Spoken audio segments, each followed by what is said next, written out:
Hello everyone, नमस्ते। स्वागत छ हजुरहरूलाई मेरो युट्युब च्यानलमा।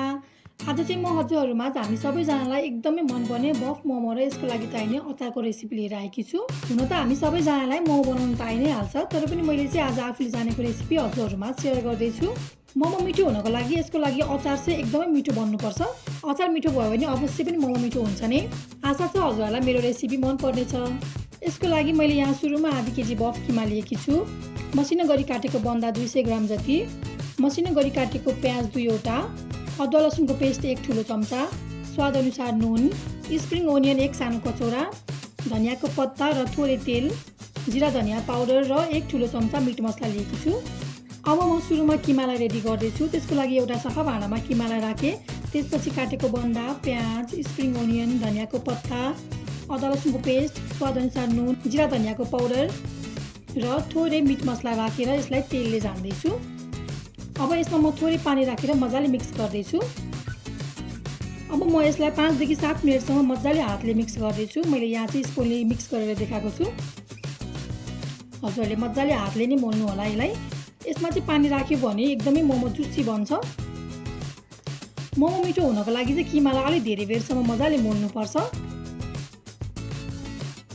अब म मैदाको पिठो रेडी गर्दैछु। त्यसको लागि मैले आधी केजी मैदाको पिठो लिएकी छु। अब म यसमा थोरै थोरै गरेर पानी राख्दै मुस्दैछु। पानी चाहिँ थोरै थोरै गरेर राख्नुपर्छ। एकैचोटि धेरै राख्यो भने फेरि डो गिलो बन्न सक्छ। डो चाहिँ हामीलाई धेरै गिलो र साह्रो पनि हुनु हुँदैन, ठिक्कको बन्नुपर्छ, नरम। यो एकदमै नरम डो बनेर रेडी भइसकेको छ।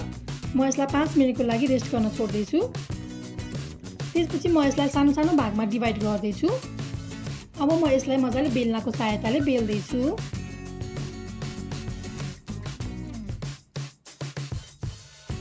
अब म काँटा चम्चाले 1 चम्चा जति यसमा किमा राखेर मजाले फोल्ड गर्दैछु। मैले चाहिँ लाम्चो आकारमा मोमोलाई सेप दिँदैछु।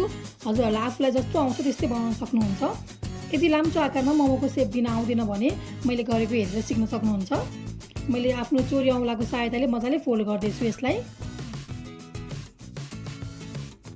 सबै मोमो बनेर रेडी भइसक्यो। म यसलाई अब स्टिम गर्दैछु। मोमो स्टिम हुँदै गर्दा म यता मोमोको लागि अचार रेडी गर्दैछु। त्यसको लागि प्यानमा थोरै तेल तताएँ। तेल तातिसकेपछि लसुनलाई फुराउँदैछु। लसुन हल्का रातो कलरको भएपछि यसमा प्याज फुराउँदैछु।